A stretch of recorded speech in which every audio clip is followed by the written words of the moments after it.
Hey everyone, thanks for watching. I have a show that I have been seriously trying to get on the books for a couple of months now. I have a couple of individuals that are doing great things individually in the market, and now they are joined up and doing something really special with next level flipping, which we will get into in a minute. But let's welcome RJ and Cassie to the show. How you two doing?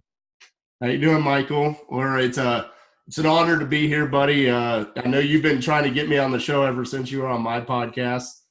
But I'm a huge fan of your book. And thank you so much for sending the autograph version. I've got that sitting on my desk. So Geeked out pretty good whenever he got it. He was like, "This is really cool." Like, it is cool, man. I remember when I interviewed you on the podcast, you had this vision of what you wanted to create with your YouTube channel. Yeah. And you talked about, I want to write a book and I want to create this YouTube channel. And it's such an honor to see that you've been able to accomplish what you went out and tried to create. So yeah. Congratulations, man. Well, thank you for being a mentor and answering questions along the way. Cause following in your shoes, your footsteps is fun because you've already laid the path. So I just follow what you're doing. You're a pioneer. That's right. That's too nice. That's too nice. All right. Well, why don't we start off by introducing who you are, where you kind of fit, what's your thing in real estate today, and then we'll go from there. Whoever would like to go first. Yeah. So I'm RJ. This is Cassie. Combined, we're the brain trust that started Titanium Investments. We live here in Fort Worth, Texas. We've been best friends for well over a decade now. We started our first company back in 2012, not in real estate. We were actually a consulting agency for general contractors. That was just a fancy way of us saying that we were doing insurance supplements for roofing contractors. When the insurance company would pay out, $8,000 to $10,000 on a claim, we would supplement it, get them additional funds, and take a percentage of the increase for whatever was missing. Yeah. On the work to be performed that was needed from the contractors. So that kind of led to us actually opening our own contracting company, and we thought it would be really good for our team to be in the field and get the field experience as well, and why not make money while you're doing it? So it made sense to us, and that eventually led to us working for as general contractors, not just on exteriors, which is where we started out. We started doing some flips for some investors,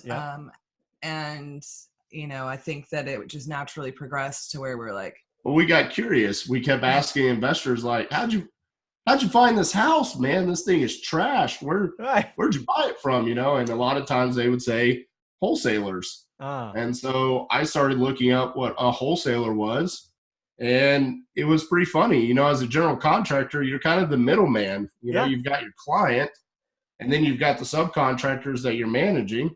And as a wholesaler, you're the middleman. You've got the motivated seller and the cash buyer. And I was like, well, this middleman seems like it makes a lot more sense. There's no rock, there's no tile, there's no arguing over payment or anything like that. It's just 85 trips a week to Home Depot. Yeah, I'm like, this makes a lot more sense, and you can make more money. So that was not the world RJ liked to live in, and so he, it made a lot of sense to us for our business to progress to where we're capturing that additional opportunity.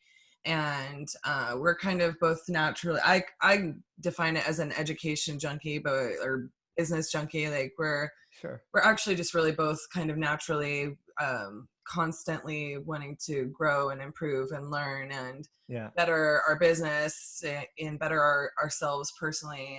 So we're big on like knowledge and development and education. So RJ went to work while I kind of headed up our contracting business and trying to figure out this whole investing thing. I went into a 4-month fail first, take massive action crash course on wholesaling. Nice. So our first deal that we ever got was in August of 2014. Okay. We contracted a house off the MLS. Ah, I was taught from my guru program that I way overpaid for that I was supposed to put it on Craigslist. ah. And we put it on Craigslist and we sold it. On our first showing, the guy showed up and said, "Hey, I'm here to look at your house." And I freaked out because I was like, "Hold on, I've got to call my realtor. He's got to meet you and let you in, and we have to schedule an appointment."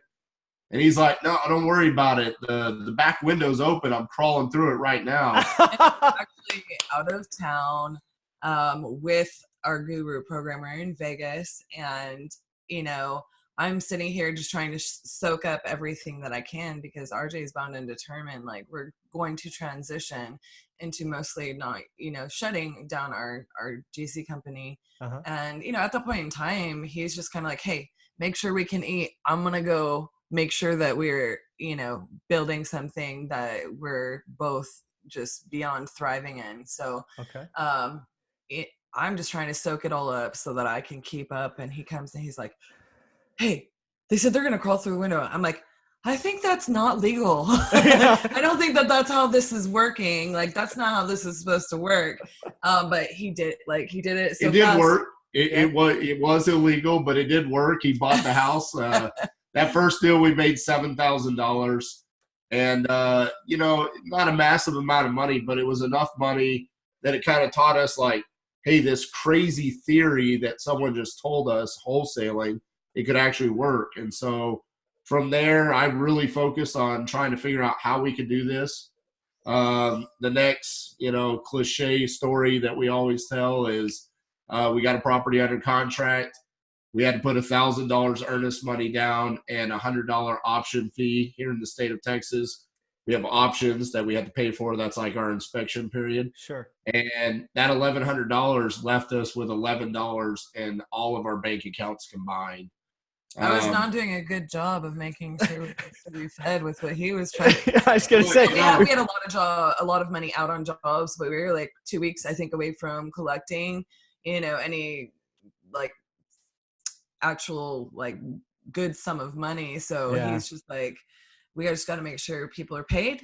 We just got to make sure we can eat on this for the next 2 weeks. And I'm like, eat on $11. Well, we actually did. This is a part of the story we've never actually told, is that we signed the contract, we deposited the money, and what we did to survive is that we went out and we found a flooring job that we could do, that we knew we could do a flooring job in one day. Mm-hmm.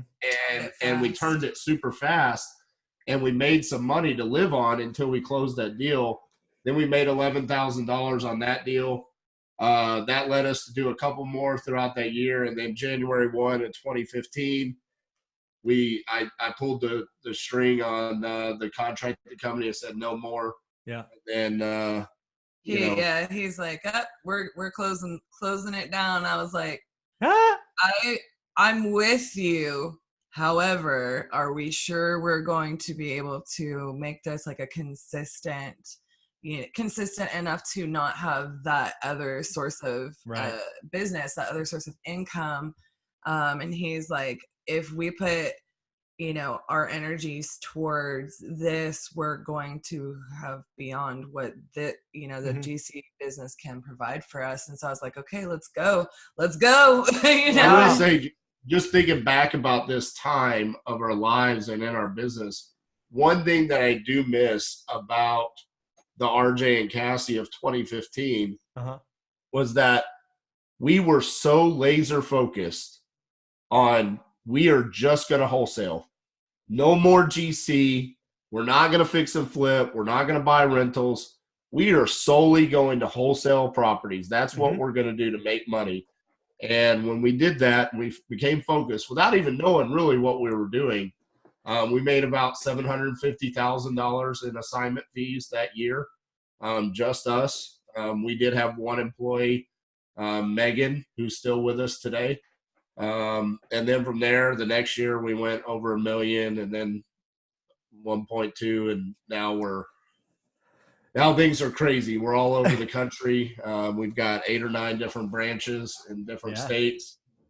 Everybody loves for us to talk about Hawaii and Alaska because, I mean, they're Hawaii and Exotic. Alaska, but we're truly blessed to do what we do. And, we just feel an extreme sense of responsibility to share our journey and help other people. And because without people doing podcasts and sharing their journeys, we wouldn't have made it where we are today. So that's why we're so passionate about sharing our journey. That's awesome. Well, I think also it goes back to everybody's path as an entrepreneur, even if you're in the exact same line of, focus, work. If you're a real estate investor and you're wholesaling, or you're a landlord, or you're whatever, you're flipping, it's kind of all intermingled. So, along the way, I got my real estate license just here in the state of Texas.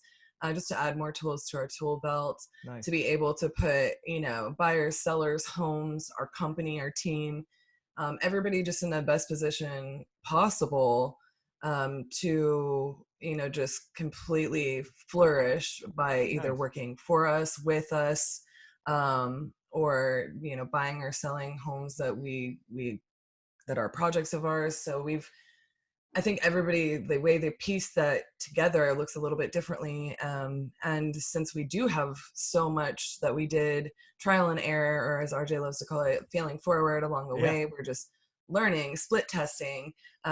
Let's see if this works. If this is that's just how we've been, very scrappy from day one is one of the ways that we like to put it. And so I think just sharing that is vital. And I tell people all the time, like, if we didn't have people to ask questions to, we absolutely would not be where we are. We didn't invent any of this, we just figured out how to make it work for us. And so, a lot of times that's been through, we shouldn't have done that. So, that hurt. that one hurt. Bad one. And I love the word scrappy. I think more people need to hold that, and they don't have to, everything doesn't have to be perfect, right? Imperfect action, massive imperfect action is far better. And I call that scrappy, right? Or at least I relate that to being scrappy. Something I definitely want to unpack. There's two things I want to unpack about your early story, right? 2015 story is lots of people that get into this business do it as a solopreneur, right? They do it by themselves. Right. Maybe they not have a significant other that's kind of around, but not in. As in your introduction, right? You two are best friends. You had a business together. Talk about that, because I don't think enough people complement each other and really, try to go after it together. Yeah. So funny story. I'll kind of tell you something that, Cassi and we've been on podcasts before. We actually had a whole episode on Propelio TV about our partnership, because I think people, they want to unpack it. Once they get to know us, they see the dynamic that we have, and sometimes people don't understand it. They're like, how does this work out so well for y'all? And a good friend of ours, Gary Harper, with Sharper Solutions, he was at Wholescaling. Yeah. And during one of the lunch breaks, he actually came up and he kind of pulled me and Cassi off to the side, and he had actually had us do a predictive index test for next level flipping, because we have partners with Ryan Robeson, Jamie Woolley, and then myself and Cassi. And so we're all trying to figure out how this is going to work between the four of us, because that's 4 business owners coming together, right? Yeah. And that's a lot of personality. Yeah, that's what I was just thinking. I'm like, whoa. So Gary kind of pulled us aside, and he goes, we've known Gary for 2 years. Yeah. In our another mastermind that we're a part of, Investor Fuel, and Gary, I think he's always kind of given us a hard time because we've never hired him to come work on our business. And I think he really wants to unpack that too. I think that there's it's a common theme. Oh yeah, for sure. Almost daily. You have something. Unpack. And so he said, look, I looked at y'all's test results, and he said, this makes complete sense why you haven't hired me. He said, RJ, you're a venturer. You are the absolute visionary. Like he said, my visionary is like off the charts. Like it doesn't even score. It's not even on the page. He's like, yeah, he's like, I've only seen 5 people ever score as high on visionary as I did. And I was kind of like, Gary, I could have told you that. Yeah. I don't need no darn test. Yeah, Right. I don't need a test to tell you that, like, I control this chaos. Yeah. So, and then Cassie, a venture, that literally the emblem, the symbol that they give is I'm a big ship. Okay. Okay. All right. Cassie is a captain, and the symbol that they give for the captain is the steering wheel of the ship.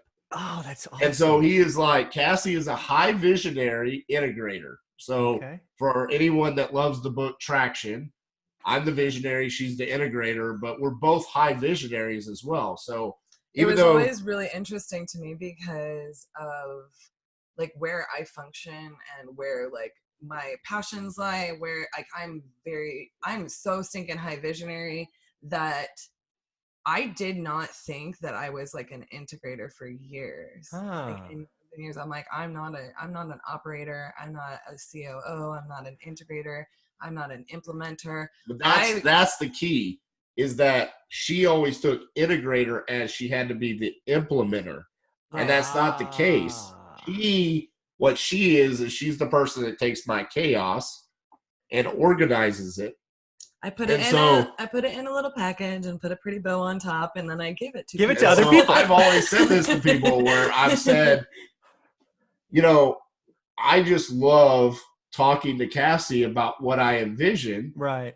Because so often she will mold it to what I'm actually trying to say. Like I struggle with communicating it sometimes. Yeah, and I make it possible. Yeah. For us to actually execute. Like so. Yeah. We used to make jokes like back because through the course of our history, as you know, like I've been dubbed the Justice League. I've been dubbed the Executioner instead of the Executor.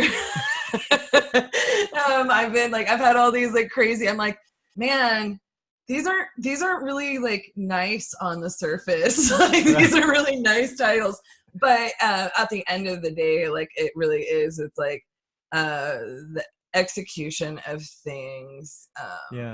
That's just like how we work together. And I think that it's really difficult for people to understand that or speak that language, because you're dealing like normally when you're trying to figure out a person or a partnership dynamic, it's really, really rare in business for people to actually have the kind of yin and yang that RJ and I have. Yeah. And the reality of it is we're both so strong and powerful, capable people. Yes. That people don't really understand. Like we're not actually going to achieve what we're here to achieve without each other. And I think that that's really weird. And I actually struggled with that for a while because I'm like, oh dude, I'm a boss. Like, let me tell you guys. And then, it was hard because everybody at first wanted to just make RJ the boss. Right. And a lot of that just had to do with the fact that I was the man. I mean, there's no other way to put it, That's kind of the world we live in still, unfortunately. Yeah. It's really funny to me now because so many people are like, I've been called an assistant, a designer, all kinds of crazy stuff, because people just make weird assumptions just because I'm female. And I would never say like I struggled like massively with it, but it's just a really interesting thing. Like people, when they're trying to figure out or unpack our partnership so that they can then in turn go ahead and implement those things when they're looking for a partner, or they're trying to go from like a one-man show to expanding. It's people have to try to dig into a lot of different things because it's not really easy to unpack our dynamic, because it's very, in my opinion, unique. But I will give a couple of things to the people that are listening. If you're thinking about getting a partner or adding a partner to your business, first and foremost, make sure you have the same goals. Like where do you want to be in 5-10 years? Make sure you're wanting to accomplish the same types of things. Cassie and I both have very high goals for ourselves and for our companies. So it's very important to do that, because one of the things that we've done by expanding to other branches is having partners in those branches. And a lot of times they didn't have the same kind of goals that we had. So it didn't work out. I mean, and we're talking about like actually kind of getting granular with that. A lot of people are going to sit there and be like, well, yeah, I want to be, you know, a billionaire by that time. My goals are even higher than yours. So we're going to be fine. It gets a lot, you have to get a lot more granular with it. And for lack of a better way to put it, you have to have like your core values. Yes. That's what the next thing I was going to say is make sure you have the same core values. Yeah. Because what you'll find out is the core values should take you to where your goals want to go. Okay. And if you don't have the same core values, you'll never be able to achieve those goals. Like work ethic, communication styles, but really like one of the things I never really talk about in this, I think that it would help a lot of people trying to like look in that situation. Like I joke around, I'm like, you're never going to find an RJ or a Cassie to be your partner or whatever your thing is. We're honestly just very lucky and fell into it with each other. Like I just literally one day I was like, we should start our own business together. And I'm like, he's like, great idea. And it just went from there. Like it was kind of serendipitous. And then I think that what we didn't do that I would suggest for people who aren't quite as lucky as we were in that, is I know thyself. It's like one of those things, like really understanding yourself is like, you know, it goes back to like the communication styles, the core values, your goals, and really understanding, you know, what you need, where you thrive, and making sure that any person that you bring on, be it a partner, even if it's a JV type of partnership or a permanent partner in your company, or an employee, make sure that they fit the picture, like they fit that big picture, and that you're going to be able to grow with them. It is very, very, very understanding the psychology of relationships will help a lot of people in those ways. But we didn't approach it like that. But now that we've lived it and really understand it, those things I think make a huge difference for creating an environment and a team or a partnership that you can really be highly successful in, like putting yourself in the best position in those regards.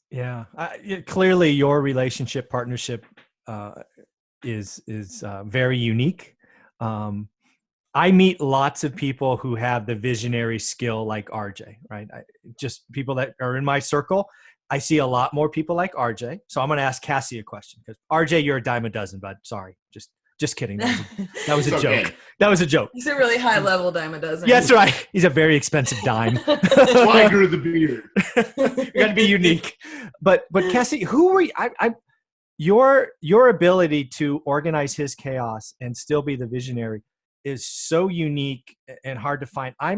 Can you tell me what were you like as a young, like high school, age, college? I mean, I'm trying to look for traits here. Like, were you into sports? I'm just trying to figure out so that I can look for clues in other people, because maybe that will help me find that or help others find that special sauce that you have. Okay. Yeah, absolutely. Well, thank you first and foremost. I get asked this question, and I really love like the way that you ask, like looking for like my innate, like inherent traits. That's pretty cool. I'm really weird. So look for somebody who's super weird. No, I'm really strange in that, yes, I was into sports. To answer that question, I played several sports. So I grew up, I have a very like team mentality, but I'm also like very, very, very self-driven. Like I can totally go off on my own and handle whatever. I've been that way since I was a kid. I made excellent grades. I've been an artist my whole life. Oh my goodness. So like there's like a lot of creative background there, as well as like straightforward background. I'm a really, really, really versatile Yeah. God, it sounds so egotistical the way I'm No, this. you're a chameleon. But I am a chameleon, for lack of a better way to put it. And those things were very apparent as a child, from a very young age. I actually had a unique upbringing in that I had like more than one parent, male and female, in my life. You know, I had step parents and an aunt who helped raise me for a small period of time. So I was raised in a really cool way in that, you know, I had, you know, two wonderful parents who loved me. Yeah. I had also, you know, a versatile upbringing because I was raised, I had people that were very close in my childhood raising me in ways that, you know, I got fed in different ways, in other words. That's awesome. So yeah, like that has a lot to do with my upbringing. I think that I'm super versatile, but just naturally speaking, inherently speaking, like I'm the person, like every subject is interesting to me. In school. I really wanted to go in the medical field. I ended up with a sociology and art degree, like everything across the board. I'm an education junkie. I'm very, like, I could literally read about the history of the world, medical dictionary. Like it's all interesting to me. Okay. All right. And I love solving problems. That's probably another. You do from your perspective. From my perspective, that'd be cool. I would say Cassie is hitting the nail right on the head, minus one thing. I think Cassie's greatest trait is her ability to love. Like she loves our company. She loves our people. Like everything that she does with a level of love, and it enables her to achieve a higher work ethic than anyone else that I know, and an ability to make sure every situation is handled with the utmost care. Wow. Even last night, I was telling her she was handling a situation, and I told her, I said, look, you're such a nurturer at times. Like, I want you to turn it off at times because I want you to get some rest. Yeah. Because I need you to be top-notch Cassie tomorrow. Yeah. And not feeling like crap because you're so concerned about this one situation. Yeah, I thank you, by the way. I've never actually heard you say that. Oh. I do throw my heart into that is another really big thing. And I even as a child, I if I'm gonna do something, I'm gonna do it with my whole heart, like my whole. I'm all in. I'm going all the way for this. You know, if I'm going to spend my time on this planet on it, by God, it's going to be, you know, and RJ is like that too, you know, we both are. And to be honest with you, at times, as big of a benefit as that has been for our company, it has also caused us issues where there's been times where we're so invested. We should have just said, we're going to fail, like fail today, and just cut our losses instead of trying to push it and make something out of nothing. It caused a bigger hole for us. And so this is specifically when we became fix and flippers or landlords. Got it. Well, transitions, that whole testing thing. Yeah. But I also think that we're both the kind of people who really make sure that there's no such thing as actual failure, in that if we turn whatever we failed at or what didn't work out to be profitable or time best spent or whatever you want to call it, we use it to fuel us. We like turn it into fuel, so that we take that situation and we turn it into a success to make up for the failure. You know, so there's never a real failure. Awesome. So let me summarize what I thought I heard. Is that cool? Yeah, I was going to say, as a fellow podcast host, that was an amazing question, by the way. I'm just going to throw that out there. That was a cool question. Point for me. Yay. So I win. Yeah, I'm done. Hang up. Click. So bye. Yeah. So what I took from that is, because I really meant, you have a special thing, Cassie, that can turbocharge a business. So I appreciate that. So what I heard you say is, you're not unbalanced, if that makes sense, right? I have never met anybody that I can think of today that was an athlete, well-educated, into art. You know how, I mean, that just doesn't compute with me. People like that don't exist, right? You're always skewed or unbalanced. At least my network is unbalanced in one of those. Mm-hmm. That's special. So that's at least something I can go look for. Yeah, absolutely. And just like another weird point, I did actually struggle with that. So like, depending on like where that person might be in that journey, or they may not have identified it. Yeah. When I was in college, it was actually very, very difficult for me, because I always say it in a way like to like on a personal level. I don't really put this out there in public, but I'm like, and I struggled because I literally, whatever I chose to do, I knew I could do it. I could go.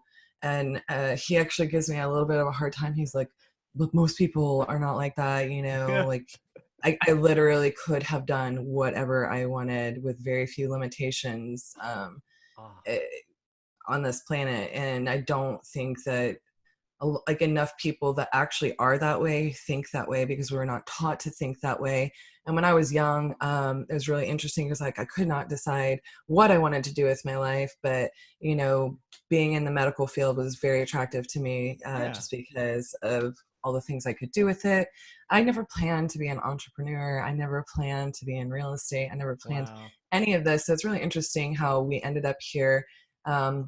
But that being said, like a person that has like that kind of personality, because a lot of people actually, he giggles or whatever. He'll be like, everybody's trying to steal you. Cause they always want to ask me, about myself. And I'm just like, you know, only because I do think that it is hard to identify. I think it's not as rare as people think it is. It's just harder to identify. And a lot of people that are that versatile, it's hard for them to get to a point to identify it. You know, but I will say this, it has been funny to see through all of our different business relationships, how people have tried to utilize Cassi. And a lot of times they've struggled.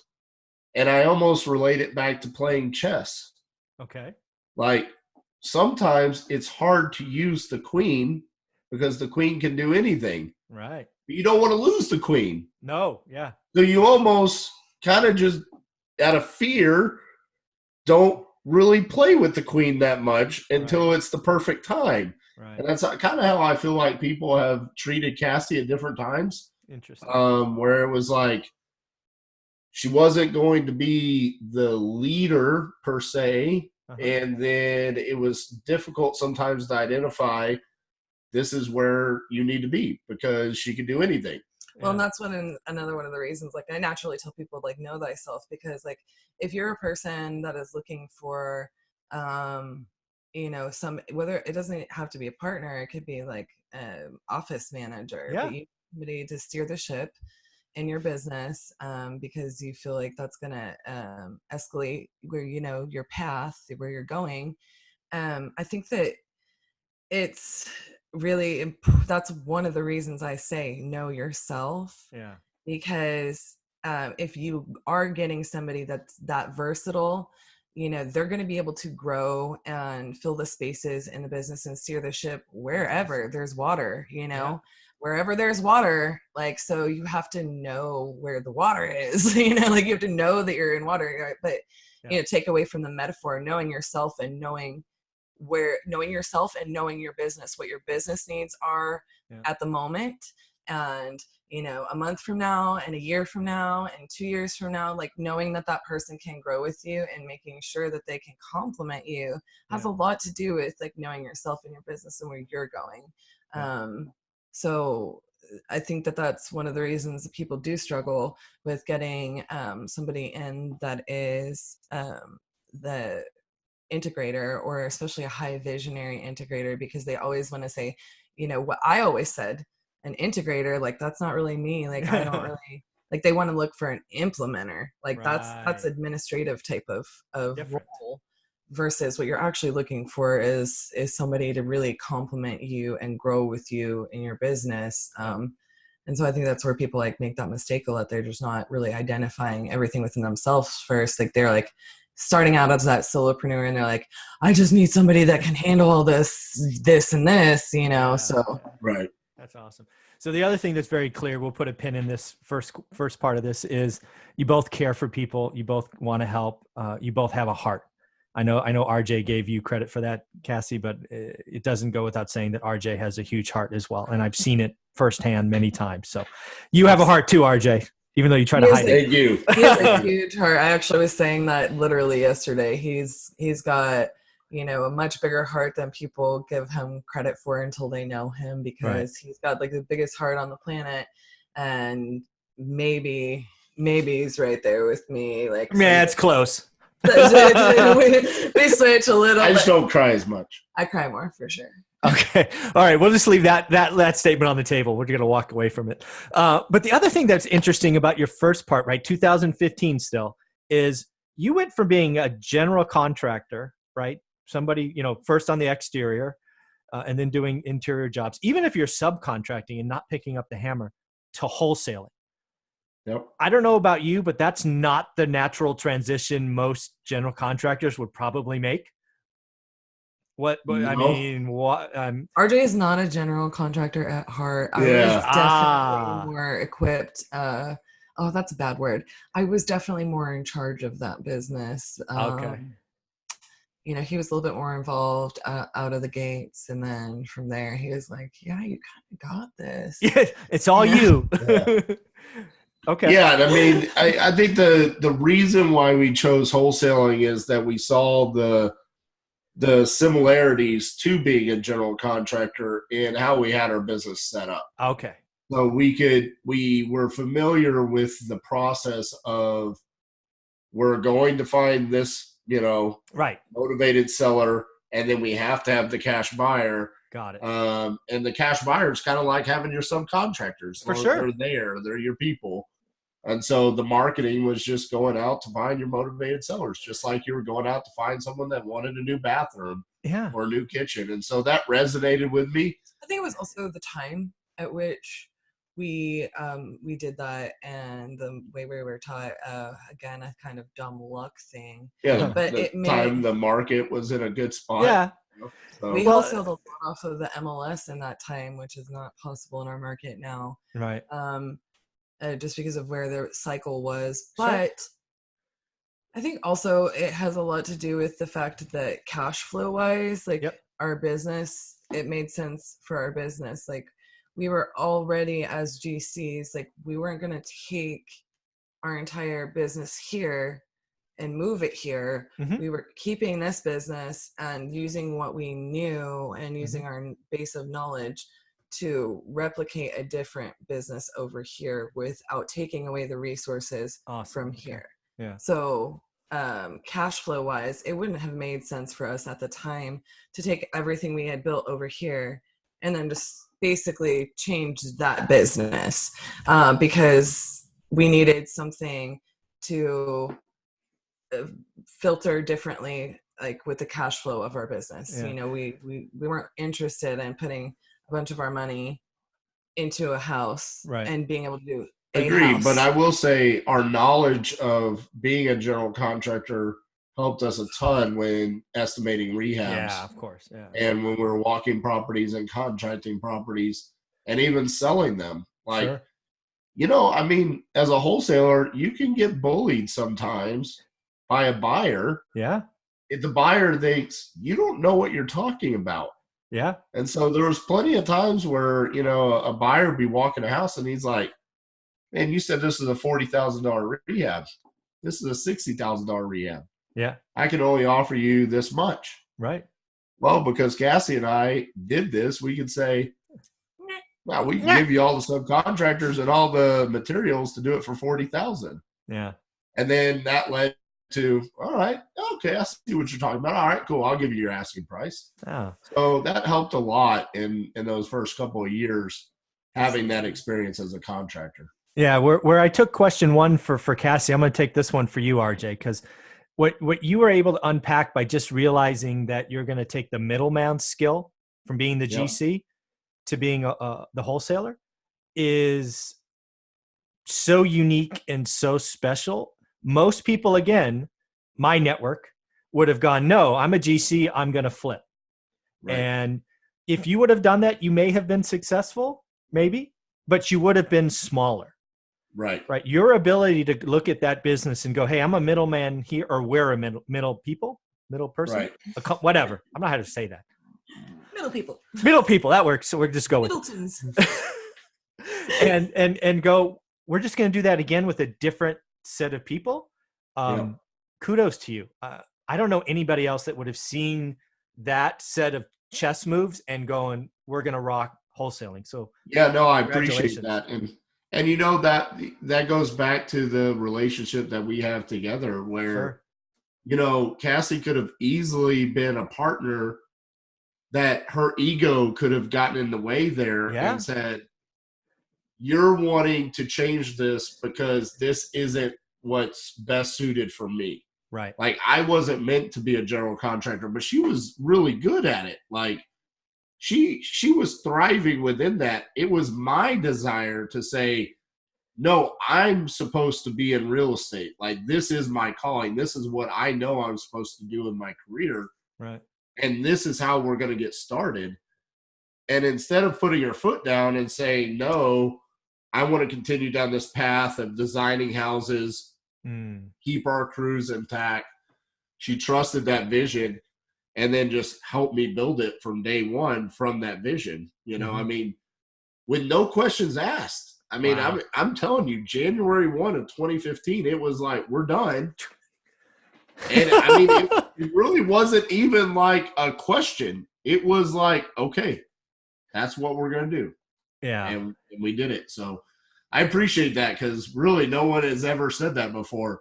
And I've never really thought about it being anything other than what had happened. But you were absolutely right. I mean, when you look at it, almost everybody would have said, let's go flip houses.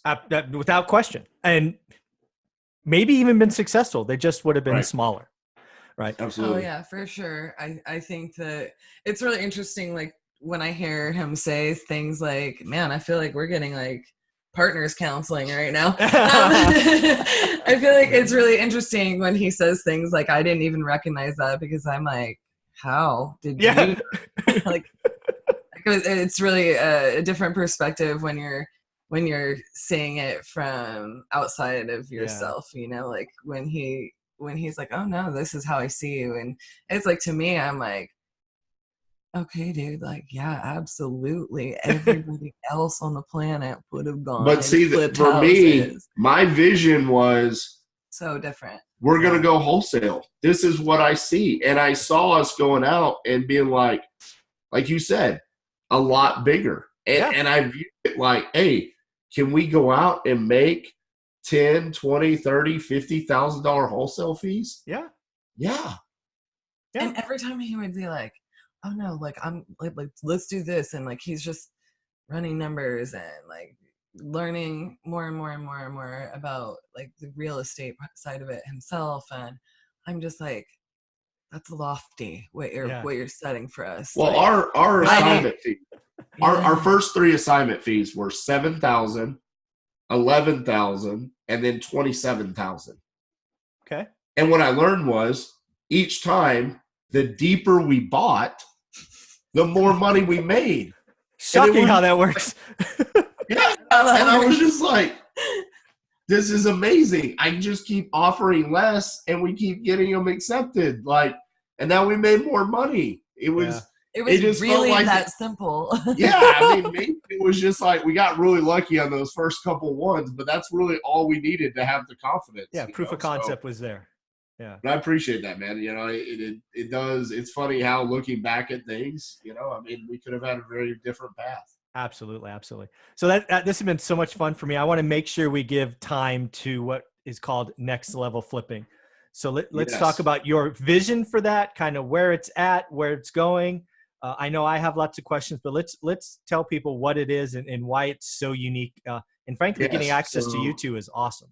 So Next Level Flipping is our self-proclaimed the #1 online real estate mastermind. the reason why it's self-proclaimed and the reason why we feel confident in saying that is because we feel like we're the only online real estate mastermind at this time.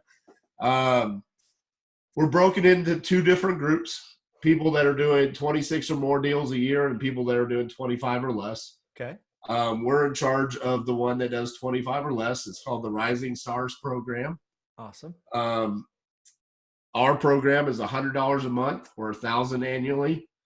The larger group is $250 a month or $2,500 annually. And really what it is it's a community of investors that get together. It's a safe place, a safe haven to talk about what's going on with your business, network with other people that are doing, similar styles to you, hopefully in the same markets as you. Mm-hmm. We have live Q&A sessions, Zoom calls. We have guest speakers come in. We have service providers that we have discounts through for the group members that we also bring in. They're a part of the group. So if you ever have any questions, you can ask the service providers. Some of those are well known in the industry, like Yellow Letter HQ, Donald Ross with Beast Mode CRM, PropStream, Batch Skip Tracy. So they're all these service providers are really kind of in a way like you're earning money because you're a member, but you're also getting fed by the community consistently. And it's not really to be, it's, for those of you out there listening that may think, well, it's online. The beautiful part about it is like, I would be a part, as previously mentioned, like I'm obsessed with education. Like I love networking. I love picking people's brains. I love putting myself in that environment. And I would be a part of every mastermind on the planet if I could, just like I'd have every degree in the universe if I could, but that's just not possible. So it's really born from a lot of, that mentality where you can actually be a part of a community and have that access every day when it's needed, when it comes up in your business, when you're growing in the middle of something. You don't have to wait till next quarter, and then you can kind of marry the community to the online concept as well as being in a mastermind. Yeah, I mean, the questions, they range all the way from, what we really try to strive into our members is give first, don't always ask, but there's always a time to ask first. And, questions range from, I've got a motivated seller with this unique issue. Has anyone ever dealt with this before? Yep. You immediately will have 20, 30 comments on your post to, hey, I'm thinking about hiring an acquisitions manager, or I want to find a partner. Yep. RJ and Cassi, how have y'all done that? How has everybody else done this in the past? So the questions range from all over the place, but even outside of that, I think the group's starting to finally get to kind of that family atmosphere. Mm-hmm. And we've even had people where it's not even about business or real estate. It's about, what am I doing this for? Like someone posted about they had a goal to run an 8-figure business. And I know you're big on this because you actually called me out one time on a post. And, I remember. And someone said, why? Yeah. Why do you want to run an 8-figure business? Like, what do you need that for? Yeah. Like, what are you doing this for? And it started this great conversation with a bunch of high-level investors, just talking about what their whys were and what actually drives us, and what was the original goal of becoming an entrepreneur? Was it for ego so you could have an 8-figure business, or was it for freedom?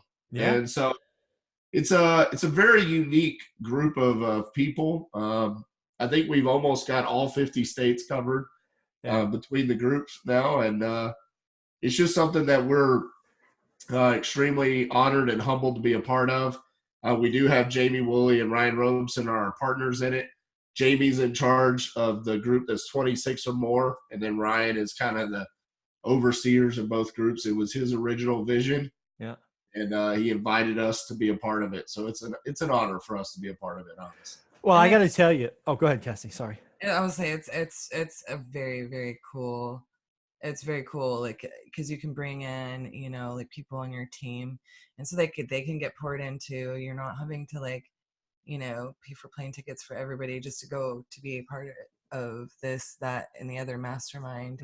We're still involved in like a traditional setup mastermind, but you know, there's only so much of that you can do. So this has been a really cool thing to get to work in and build, and be a part of, because having, just again going back to like that access is amazing. Yeah, I mean, you know, like we always try to have a theme for the month. So for October, our theme was the scariest things that can happen in real estate investing. For Halloween. For our calls, that is. Like, and so the calls related were revolving around that. So we brought in Jamil from Key Glee to talk about what happens if you can't dispo a wholesale property. You know, how do you appropriately JV with someone in your market and make sure that you can dispo a property? And then we had one about how to avoid hiring the wrong contractors. And then we had a member highlight for a member who's currently struggling with, she feels like she's sitting in too many different seats in her company. So how can we avoid that situation? Because no one wants to do that. You know, I mean, that's a huge fear of most entrepreneurs. So it's really, you know, driven around what the members need within the group. And it's a fun thing to be a part of for sure. Well, you know, people watching this most of the people watching this are going to qualify for your Rising Stars program, is my impression of my audience. And all of them need to check out just to get access to you two. The price point that you have here is ridiculously low. It's less than a plane ticket to any other city. The family atmosphere that you all put out there, your heart, people would be a fool not to check you two out for this. Where could they go to check it out? So it's nextlevelflipping.com. It's a very simple 30-second application. Next level flipping. And once you're done, it takes you straight to a pay link. And as soon as you're done paying, then it takes you to a Facebook group and we immediately let you in. And I will say this, you know, here's the thing. If you're doing any kind of direct mail or text or cold calling or skip tracing or CRM, like we're using any sort of system within your company right now, if you utilize the discounts that you get from our service providers, there is no reason why you should not be profitable just by joining the group. Like for $100 a month, if you're doing any kind of skip tracing for the discount that you're going to get, you should save more than $100 a month on just the skip tracing. And so essentially you're in the group for free at that point in time. So we really tried to make it where it was a no-brainer. We really think this could be an industry-changing mastermind. And I appreciate all the kind words there. I will go one step further.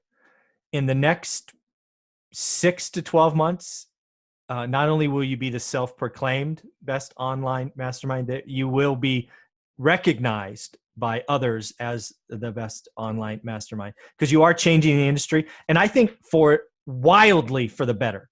The fact that most masterminds make you go to these location events and, oh, by the way, it's Miami or Costa Rica or if you're doing this for a business, it ain't for the vacations, right? Let's stay in my business. Let's save money. I'm sorry. And let's be around like-minded people. That's what a mastermind is. Doesn't mean I have to touch them.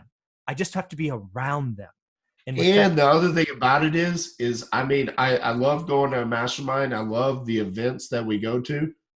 But sometimes, man, it's like exhausting. Hey, what was that thing that one person, I don't remember who they were, they said, and it was about texting. Exactly. What was that website? Where did we write it down? You know, with ours, it's like you go in there like, hey, what's everybody using for texting? Or what script are you using for text right now? Boom, boom, boom, boom, boom. There it all is.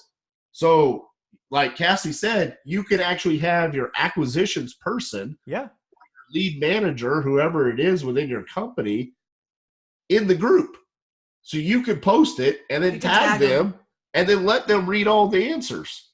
I mean, Well, that's makes it a lot better in my opinion as well. There's constant, I mean, and a mastermind we're involved with gives you the ability to like go back. And I've never actually said this, but you can go back and rewatch, you know, Yeah. the whole thing. Stuff. But here's the thing about ours is that you're constantly engaged in that as being a part of the mastermind. Like you don't have to do it every day, but it benefits you so much to be engaged all of the time that you're not necessarily always having to backtrack.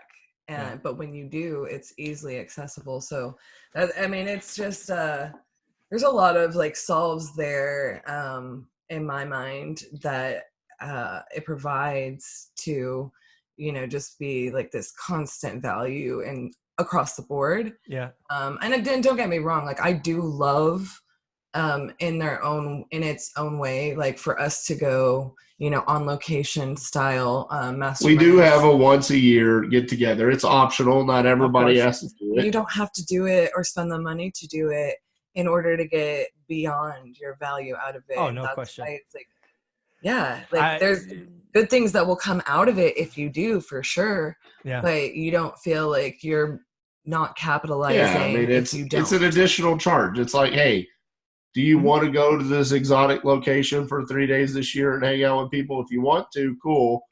No, you don't have to. And honestly, the only reason why we put that out there is because people were requesting it. Like, hey, when can we all get together? Yeah.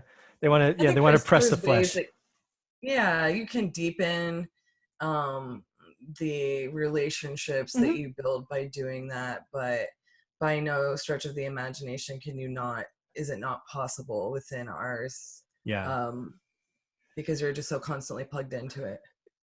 I can't wait to see what you've unlocked. Again, you guys are so creative. You look at the chessboard of the pieces and just see things differently, right? You were GCs that went to wholesaling because you saw it not as swinging hammers and designing houses, but being the middle people, as I think we said. And then you find, a tremendous visionary in RJ, and you get the person that's good at everything with Cassi. And what you guys are bringing to next level flipping and the rising stars is awesome. You are the #1 online mastermind. Just, you can now say that somebody else has said it, right? There you go. One rental at a time has declared you the best online mastermind out there. So congratulations. All right. Any closing comments before we hit the stop record button? Yeah, I have to commend you. You are by far the #1 Golden State Warriors fan out there. I mean, I got it the past like 5 years, but you are dead set on like, I am proving that I am the #1 fan in 2019, 2020. Every game I'll be there. Like, and I think even Golden State is like that. They're like, let's give this guy some courtside seats. He's the only one still showing up from last year. So. Oh, that's so funny. Thank you, RJ. I appreciate it. Okay, no, serious. Serious closing. Not that wasn't very That was awesome. I'm okay with that. No, I thank you for allowing us to come on your platform, man. I'm so proud of you for what you've been able to accomplish. I remember when you came on to my podcast, and correct me if I'm wrong, but I was like one of your very first interviews. Very like the second or third, Yeah, and I just love seeing how much you've grown and your personality is starting to come out, and it's an awesome platform that you have, man. Very rarely does a day go by that I don't see someone out there posting a picture of you with a selfie with your book. So it's awesome what you've been able to create, and it's just an honor for us to come on here and share our story and hopefully bring some people on to next level flipping with us. Very cool. Cassi, any closing comments? Oh no, like I'm just like I said, RJ pretty much kind of wraps it up. Like I'm very grateful to be here. I know I wasn't a part of that interview that he's referencing, but I really appreciate the opportunity. I appreciate like your style for sure, and just asking us, like digging into that. I feel like putting us in therapy sesh. I'm really grateful to be here. Hopefully we were able to help some of your audience with what we've been through. They're able to pick something up in there that's valuable to them. And yeah, I'm grateful for the platform, and thanks for having us on. Yeah, and if you want to go back and listen to Michael's interview with me and see how much he's grown as a podcast host compared to when he was a podcast guest, it's Michael Zuber. I think it's called One Rental at a Time. That's the title. It is. And it's on the Titanium Vault podcast. You are, I think, the 6th most listened to episode I've ever had. Get it, son? Out of over 100. Well, we got to do it again. And you know what it is? It wasn't when it first came out. Like when it came out, it got the normal amount of downloads. It's when your book came out. Yeah. The SEO with the book and the podcast being the same name, it took off, man. So you probably get the 2nd or 3rd most listens every week. So nice. It's a good look. I'm going to have to bring you back on the show sometime. Anytime, family. Anytime. Yeah, man. All right. Well, congratulations on Next Level Flipping. You are changing lives. You're the #1 online mastermind. And I can't wait to see how this grows in 2020. Thank you very much. Thank you. Thank you.